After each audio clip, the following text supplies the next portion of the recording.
ఈనాటి round table సమావేశ agenda operation కాగాకు సంబంధించిన ఆపరేషన్ చేయాలని, అలాగే మావోయిస్టులు జనజీవన స్రవంతిలో కలిసే విధంగా వారికి సౌహార్దమైనటువంటి సుహృద్భావమైనటువంటి వాతావరణం కల్పించి తద్వారా వారిలో విశ్వాసాన్ని నెలకొల్పి ఆ విధంగా వాళ్ళు జనజీవన స్రవంతిలో కలిసే విధంగా కేంద్ర ప్రభుత్వం చొరవ చూపెట్టాలని, ఎటువంటి కక్ష సాధింపులు లేకుండా గౌరవప్రదటువంటి పునరావాసం కలిగే విధంగా చూపెట్టాలి. అలాగే మావోయిస్టు సోదరులు కూడా మారుతున్నటువంటి పరిస్థితులు, మారుతున్నటువంటి టెక్నాలజీ ఈ నేపథ్యంలో వారు కూడా వారి ఆలోచనలు, వారి సైద్ధాంతికమైనటువంటి విధానాన్ని, అంటే మార్క్సిజం అంతిమ లక్ష్యాన్ని ఇవ్వగాల్సిన అవసరం ఎవరికి లేదు. మార్గాన్ని, ఏ మార్గం అనే అంశం పైన ఈ డెమోక్రటిక్ సిస్టమ్ లో ఎవరి మీద ఎవరు ఆదేశించలేరు, కానీ ఆ వైపుగా ఆ సాయుధ పోరాటం అనే అంశాన్ని విడనాడి నేపాల్ ఇంకా అనేక దేశాల్లో లాగా ప్రధాన స్రవంతిలో కలిసి రావాలని ఈ డిమాండ్స్ పైన ఇవాళ ఈ రౌండ్ టేబుల్ సమావేశం జరుపుతున్నాం. ఈ సమావేశానికి పెద్దలు మన తెలంగాణ ప్రీతత కోదండరావు గారు, అలాగే చలపతి గారు, రమా గారు, అదేవిధంగా గోవర్ధన్ గారు, ఇంకా రాజా రమేష్, జానకిరామ్ నాయకులు చూస్తారు చెప్తా అడగదు అదే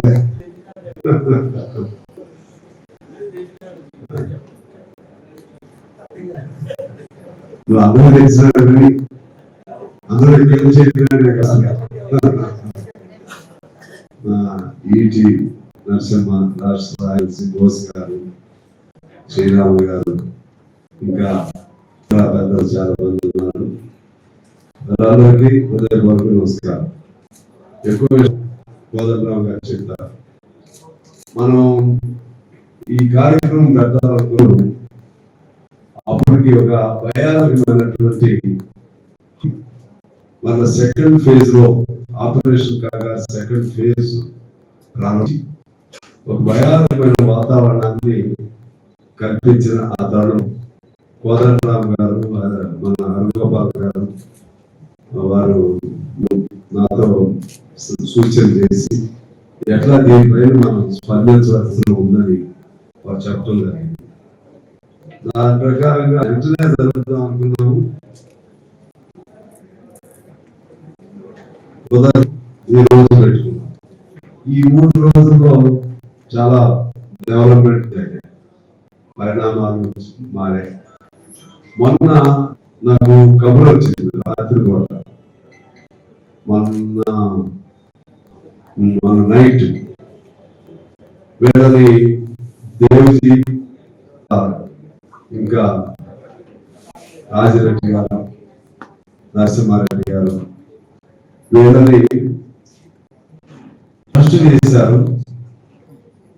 అరెస్టు చేసి ఎన్కౌంటర్ చేసే ప్రమాదం ఉంది, మీరు ఇమీడియట్ గా తెలియజేయండి ఆ సెక్షన్స్ నుంచి నాకు కబురు వచ్చింది. వస్తే అప్పటికి 12 అయింది, నైట్ 11:30. అయినా కూడా సరే ముందు టీవీలో పెడితే మంచిదని మన శ్రీమాన్కి టీవీ మెసేజ్ పంపించని చెప్పి తర్వాత నేను ఉదయం వార్త చూస్తే సంతోషం అనిపించింది. అఫీషియల్ గా సరే పూర్తిగా అఫీషియల్లీ డిక్లేర్ చేయకపోయినా అఫీషియల్ గానే చెప్పారని అఫీషియల్ వార్తలు నేను పేపర్లో చూశాను. సంతోషం అనిపించింది. లేకపోతే ఒక ఆయన నాకు ఫోన్ చేసి వీళ్ళు మార్చి 30 అని అన్నారు, మార్చి 31 అని, వీళ్ళు ఏమి చేయగలుగుతారు, ఎంతమంది అని ఒక స్టేట్మెంట్ ఇచ్చారని మా చూపెట్టి ఏమైనా లోపల ఉండే అల్లాడిపోతుంటే మనం ఆడుకుంటాం, ఇంకా రెచ్చగొడతాం. పౌరుషం ఉండాల్సిందే. ఇప్పుడు పౌరుషం ఆ దశ కాదు. మనం స్మూత్ గా ఆ వార్త తీసేపించాం. అంటే నా పేరుతో రాశారు మా విలేకరుడు. అంటే లోపల అటువంటి భయాన్ని వాళ్ళు ఎదుర్కొని ఈ సమాజం కోసం, ఈ సమాజ మార్పు కోసం వారి కర్తవ్యాన్ని వారు నిర్వర్తిస్తూ ఉన్నారు. చాలా మంది ప్రతిదానికి తప్పు పట్టే కూడి ఉంటారు, ప్రతిదానికి తప్పు పడతారు, ప్రతిదానికి ప్రభుత్వారు, ప్రతిదానికి మలినం చేస్తారు, ప్రతిదానికి కులాన్ని అంటగడతారు, ప్రతిదాన్ని అంటగడతారు. అన్నిటికీ ఆఖరికి అడుగులో ఉన్నటువంటి వాళ్ళు కూడా కులాలని మతాలని అంటగట్టే వాళ్ళని చూస్తా ఉన్నాం. నేను ఒకటే సమాధానం చెప్పేవాడు, అవునయ్యా కులం అనేది ఉంటే అదే పెద్ద కులం వాడు మన ఎంట్రన్స్ చచ్చిపోయారు కదా, రామకృష్ణ వాళ్ళ అబ్బాయి చంపేశారు కదా. ఆటపడి కులం అని, కులం అందులో కూడా ఆధిపత్యం, ఇందులో అక్కడ కుల ఆదిపత్యం ఉంటాయి. కానీ అడుగులో ఉన్న వాళ్ళకి, కమ్యూనిస్టులకి తెలియని పద్ధతులు వస్తాం. వాళ్ళు కూడా సుఖానికి బయట ఉండే వాళ్ళకి ఆపాదించిన వాళ్ళు అడుగులో ఉండే వాళ్ళకి ఆపాదించడం న్యాయం కాదు అని నేను చాలాసార్లు చెప్పాను. ఎందుకంటే అడుగులో వాళ్ళు ఉన్నారంటే అన్ని సర్వం వదిలేసి ఎండనక వానక కాకపోతే ఎక్కడో చోట ఉండొచ్చు, కదా ఆ అండర్ గ్రౌండ్ లో అన్ని వదిలేసి ఉంటున్నారు. అండర్ లో వదిలేసి ఉండే వాళ్ళు కూడా ఆపాదిస్తా ఉంటే మరి ఎప్పుడైనా దొరికితే చంపేస్తారు కదా. ఎంతమంది చెప్పండి, దీనిగా మొత్తం అడ్డం వచ్చిందా? పొలం బతికాడా? లేకపోతే కేంద్ర కులం అనగాని కులం అని చెప్పి వాడిని మాత్రం చంపారా? చంపే పాలకులకి, చంపే రాజ్య పాలకులకి రాజ్య హింస ముందు అందరూ ఒకటే అని రుజువు అవుతుంది. అందువలన అటువంటి సందర్భం వచ్చిన మనలాంటి వాళ్ళు, బయట ఉన్న వాళ్ళు, వాళ్ళని కాపాడుకోవాల్సినటువంటి బాధ్యత మనందరిపై ఉంది. విధానాలు వేరే సరే, వాళ్ళ మార్గం వేరే, అందరూ కాపాడుకోవాలి. మనందరూ తెలుసు 52 వరకు ఉమ్మడి కమ్యూనిస్ట్ పార్టీ సాగిపోయింది, సేమ్ లైన్. 52లో లైన్ విత్డ్రా అవటం జరిగింది. అప్పుడు ఎందుకు విత్డ్రా అయ్యారు? అప్పుడు అంటే ఆ రోజుల్లో అప్పటికి మనకి నిజాము ఈ నైజాములు వరకు సరిపోయినాడు తక్కువ, ఆ తర్వాత సరిపోయినాడు ఎక్కువ. అంటే అటు నిజాం రజాకారులు, అంటే ప్రజాకారులు ఇంకా కొనసాగుతూనే ఉన్నారు. ఆయన 1938 సెప్టెంబర్ 17న అధికార మార్పిడి జరిగినప్పటికీ తర్వాత పోరాటం 52 వరకు జరిగింది. ఆ పోరాటంలో ప్రజలు ఉన్నారు, మిలిటరీ దళాలు ఉన్నాయి. అందరూ కలిసి ఎవరి మీద పడ్డారు? కమ్యూనిస్ట్ పడ్డారు. ఆ కమ్యూనిస్ట్ మీద పడ్డప్పుడు వందల మందిని అప్పుడు చంపేస్తారు. మనం చెప్పే 4,500 మందిలో ఎక్కువ మంది మరణించింది ఎప్పుడంటే తర్వాత, అంటే అంతకుముందు సహకరించారు, తర్వాత సహకరించలేదు. ఎవరైతే సహకరించారు, ఎవరైతే చోటు కర్ణబెట్టలాగా కాపాడారో వాళ్ళే పట్టించారు. కాబట్టి మనం చదువుకున్నాం. అంటే అర్థమేంటి? తర్వాత సోవియట్ యూనియన్ కమ్యూనిస్ట్ పార్టీ పాలనలో ఉన్న దేశం అగ్రగామి దేశంగా ఉంది. ప్రపంచంలో కమ్యూనిస్ట్ పార్టీకి చెడుతో ఉన్నటువంటి అక్కడికి వెళ్ళాల్సి వచ్చింది. చంద్రరాజరావు గారు, పదవి గారు, అదేవిధంగా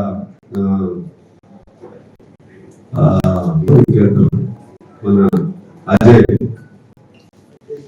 అజయ్ ఇంకో ఇంకొకరు సుందరగా పేర్కొంటారు. అందువల్ల నలుగురు వెళ్ళారు. వెళ్తే వాళ్ళు కూడా చర్చించి మీ స్థితులు వేరు, మీకున్న బలగం వేరు, కేంద్రానికి ఉన్న బలగం, అప్పుడు మీకు ఇచ్చిన సపోర్ట్ వేరు, ఇప్పుడు సపోర్ట్ తగ్గుతుంది. ఈ దశలో మీరు అది ఒంటెత్తి పోకడ అవుతుంది. కాబట్టి సాయుధ పోరాటం కాకుండా మరో రూపంలో మీ ఉద్యమాన్ని కొనసాగించుకుంటే మంచిదని సూచించారు.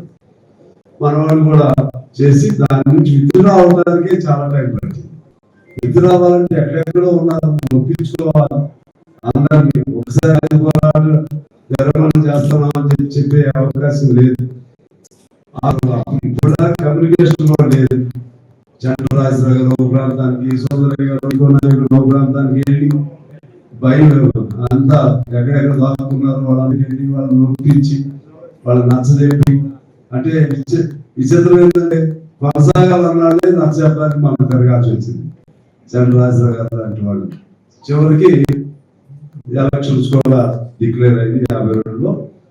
డిక్లేర్ అయినా ఇంకా వాళ్ళు బయటకు కూడా రాలేదు. నామినేషన్ కూడా వాళ్ళు చేయలేదు.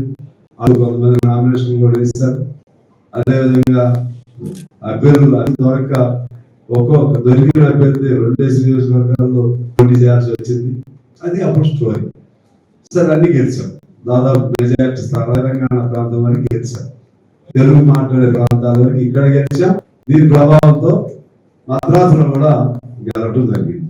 అయితే చెన్నై రాష్ట్రంలో అధికారంలోకి రాబోయే మళ్ళీ అందరూ ఉంటాయా ఇక్కడంటే 3 వేరే అక్కడ మా మహారాష్ట్రలో 5 జిల్లాలు, కర్ణాటకలో 4 జిల్లాలు, మన 8 జిల్లాలు రాలేకపోయాం. అందువల్ల ఎందుకు చరిత్ర ఎందుకు గుర్తు చేస్తున్నానంటే ఇవాళ తరుణం. ఆనాడు కమ్యూనిస్ట్ పార్టీ అంత దశ నుంచి కూడా విద్య దశ నుంచి కూడా సాయుధ పోరాటాలు చేసి తర్వాత సిపిఐగా సాయుధ పోరాటం సరే విధానం ఉంటుంది. దానిలో దాని వ్యూహంలో ప్రోగ్రాంలో అంతర్లీనంగా ఉంటుంది. సిపిఐకైనా సిపిఎంకైనా ఉంటుంది. అది అలా అవటం వల్ల దాని నుంచి సిపిఎం ఏర్పాటు అవటం, మళ్ళా సీఎం నుంచి మళ్ళా నక్సల్ గ్రూప్స్ ఏర్పాటు అవటం 67లో వివిధ విభాగాలు రావటం, వివిధ పరమైనటువంటి విభేదాలు రావటం, అంతిమంగా మావోయిస్ట్ గ్రూపు, జనశక్తి ఇటువంటి కొన్ని గ్రూపులు, ప్రజాపందరిలో ఉన్నారు, జనశక్తి వస్తానే ఉంటుంది. అందువలన ఇవాళ అంతిమంగా ఏంటంటే మావోయిస్టులు ఇంకా మిగిలిన గ్రూపుల్లో సరే వాళ్ళ లక్ష్యాన్ని కూడా కొద్దిగా ప్రజా శ్రమంతరం కూడా కలిసే విధంగా ఒక మార్గం ఏర్పాటు చేసుకోవడం జరిగింది. ఈ తరుణంలో ఇప్పుడు మావోయిస్టులు ముందు కర్తవ్యం, కేంద్ర ప్రభుత్వం ముందున్న వాళ్ళ బాధ్యత ఏంటి? ఈ కేంద్ర ప్రభుత్వానికి దయ లేదు. మనం అంటాం కదా, రాజ్యానికే దయ ఉండదు, రాజ్య హింసకు కనికరం ఉండదు. ప్రశ్నించేవాడిని గొంతు నలగటమే వాళ్ళ కర్తవ్యం, ప్రశ్నించేవాడిని చంపడమే వాళ్ళ కర్తవ్యం. నీకు కావాలంటే ఏంటి? ఎవరి మీద నీ యుద్ధం? ఎవరి మీద నీ యుద్ధం? ఈ దేశంలో అన్ని వదిలేసి అడవిలో ఉన్నవాడి మీద నీ యుద్ధం. ఎందుకు అడవిలో ఉన్నాడు? సమానత్వం కావాలని, లేదా దోపిడీ అరికట్టబడాలని, లేకపోతే అడవుల్లో విలువైన ఖనిజాలు సంపద దోపిడీ పరం కావద్దని, లేకపోతే ఇంకా అనేక అంశాల పైన అడవిలో సిద్ధాంతం డిఫరెంట్ కావచ్చు. వాళ్ళ సిద్ధాంతం కానీ వాళ్ళని వరుస పెట్టి తొదముట్టించేంత యుద్ధం పాకిస్తాన్ మీద చేయలేము. మొన్న జరిగినటువంటి ఇతర అనేక వాటి మీద అట్లా వస్తారు. 7 మీద మాత్రం చివరి వరకు తీసేస్తాం. ఇది మార్చి టైం పెట్టి మరి 26 మార్చి నాటికి పూర్తిగా ఇది లైన్, కేంద్ర ప్రభుత్వం లైన్. ఎంత మీకు పడుతుంది కానీ లేకపోతే దానికి అనుగుణంగా కమ్యూనిస్ట్ పడుతుంది కానీ ఎందుకు ఎంత ద్వేషం అంటే భయం. అంతే ఒక మావోయిస్టులదే కాదు, ఇది అంతిమ భయం ఎవరికి బదలాయించి కమ్యూనిస్టుల పట్ల భయం, ఎర్ర జెండా పట్ల భయం. ఎవరికి భయం అంటే ప్రశ్నించే గుణం, ప్రశ్నించే గుండె ఎండాలో బలంగా ఉంటుంది. అందుకని వీళ్ళని కథం చేయాలనేటువంటి సిద్ధాంతం మారుతుంది. ఇప్పుడే అందుముందు భగత్ సింగ్ లాంటి వాళ్ళని, అల్లూరి సీతారామరాజు లాంటి వాళ్ళని, రాజగురు సుఖదేవ్ లాంటి వాళ్ళని అనేక మందిని చెప్పారు. వాళ్ళే బ్రిటిష్ వాళ్ళు, నువ్వెవరు ఈ దేశ పాలకుడు, ఈ దేశంలో ఉన్న వాళ్ళని నువ్వు చంపు, లేదంటే చట్ట ప్రకారం శిక్షించు. అదే అంటే కొంతమంది కౌంటర్ పెడతారు. వెంటనే ఆ కౌంటర్ పెట్టడం కూడా వాడు యూనివర్సిటీ ఉన్నా పెట్టేవాడు. ఇప్పుడు ఇమీడియట్ గా గోదావరి గారు లాంటి వాళ్ళు పెద్ద నన్ను కూడా వెళ్తున్నారు, బాగా వెళ్తున్నారు.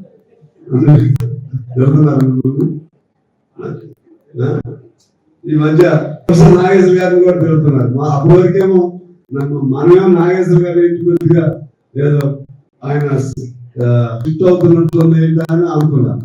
ఇప్పుడు ఆయన కూడా పెడుతున్నారు. అంటే మామూలు తిట్టులు కాదు, ఆ విధంగా తిడుతున్నారు. అంత ఆ చదువులు ఎప్పుడు నేర్చుకున్నారు, అసలు ఈ రోజు ఎప్పుడే చేస్తూ ఇప్పుడు అంటే కొన్ని ఉదాహరణలు చేస్తారు. మావోయిస్టులు చంపిన వాళ్ళు, పోలీసులు చచ్చిపోయిన పోలీసులు, లేకపోతే సిపిఐ వాళ్ళు చచ్చిపోయారు, సిపిఎం వాళ్ళు కూడా చచ్చిపోయారు.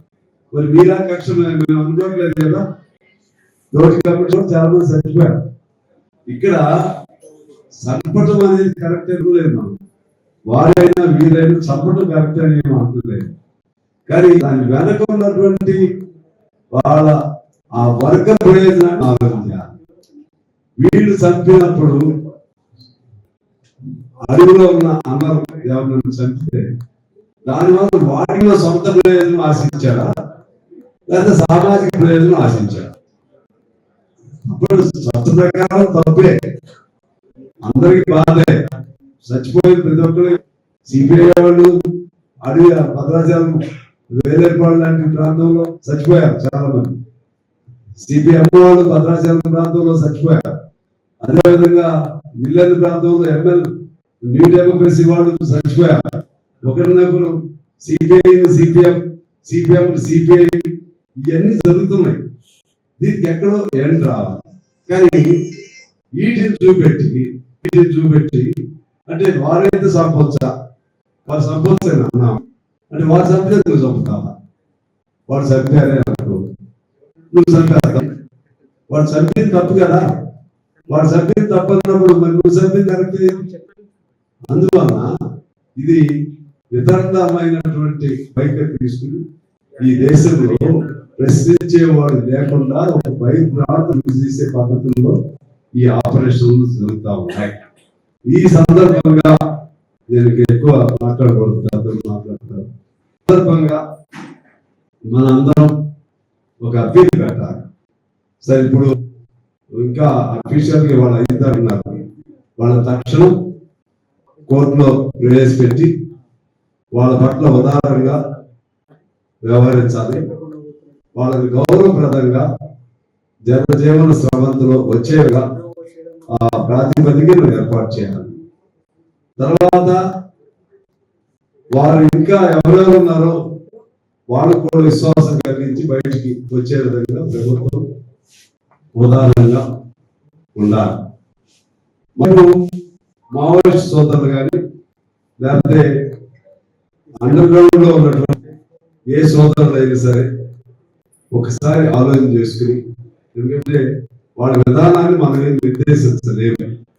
కానీ తోటి కామ్రేడ్స్ గా సరే మీరు మమ్మల్ని కామ్రేడ్స్ అని అంగీకరిస్తారని లేదు నాకు తెలవదు, వాళ్ళు ఇస్తారో లేదు తెలవదు. ఎందుకంటే మనకన్నీ లెక్కలు ఉంటాయి కదా, సిద్ధాంతాలు.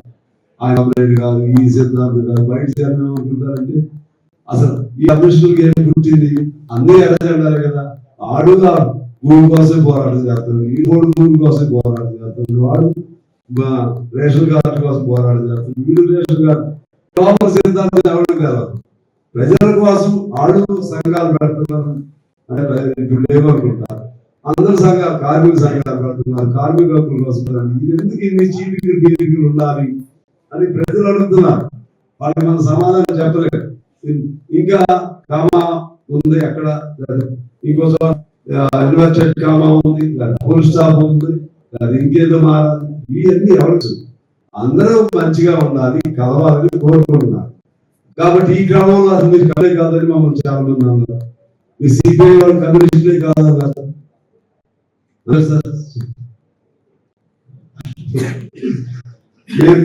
కూడా భాష వాడాం. అంటే మనకి ఇష్టం లేనప్పుడు రకరకాలు వస్తాయి. సరే ఆ లోతుకి నేను మాట్లాడదు, దయచేసి మన దాని కౌంటర్ ఎవరికి చెప్పవద్దు, ఎవరికి అనట్లేదు. కానీ ఎవరు అన్నా తప్పే, మేము మిమ్మల్ని అన్నా మీరు మమ్మల్ని అన్నా ఎవరు అన్నా, కానీ ప్రజలు అక్కడ చూస్తున్నారు. ఆ ప్రజలకి మనం ఇచ్చే సమాధానం ఏంటి, అందరూ ఏం కోరుకుంటున్నారు, ప్రజలు ఏం కోరుకుంటున్నారంటే అంతిమంగా మీ సిద్ధాలు రాద్ధాంతాలు మాకు వస్తాయా, మీ కమ్యూనిస్టులు అందరూ కావండి, కమ్యూనిస్ట్ జెండాలన్నీ ఒకటయ్యి ఎవరి జెండా ఒకటే ఉండాలి అని ప్రజలు కోరుకుంటున్నారు. నన్ను కూడా అడుగుతున్నారు, ఇవన్నీ బాగా చెప్తారు కదా, ఎలక్షన్లు వచ్చేసరికి మరి నువ్వు ఈ పార్టీ ఒకటి ఇంకో పార్టీ ఒకటి మరి ఉంటాయి, ఖచ్చితంగా ఉంటాయి. ఎర్ర జెండాలన్నీ ఒకటి అయ్యే వరకు కూడా ఖచ్చితంగా ఉంటాయి. మళ్ళా ఆ ఈక్వేషన్లు, ఆ పొత్తులు, ఆ ఎత్తులు, ఎక్కడ ఏదో ఉపయోగం అవన్నీ ఉంటాయి. అందరికీ వ్యాపారాన్ని కోరిక ఉంటుంది. లేదు పంచాయతీలో కలవలేకపోయాం, పంచాయతీ ఎన్నికల్లో కలవలేకపోయాం, మున్సిపాలిటీలో కలవలేకపోయాం, ఎమ్మెల్యే ఎన్నికల్లో కలవలేకపోయాం. దాని అర్థం కలవద్దని కాదు, ఈ వరకు ఉంటాయంటే అందరం ఉంటాయి వరకు కూడా ఉంటుంది, అప్పుడు ప్రాబ్లం ఉండదు. కాబట్టి ఆ అజ్ఞాతంలో ఉన్నటువంటి మా సోదరులు కూడా బయటికి వచ్చిన తర్వాత అయినా మళ్ళీ మీ సమావేశాలు ఒక మంచి విధానాన్ని చేపట్టి అందరం, ఇది మంచి తరుణం, కమ్యూనిస్టులు అందరూ కలిసేటువంటి తరుణం ఇప్పుడు వచ్చింది.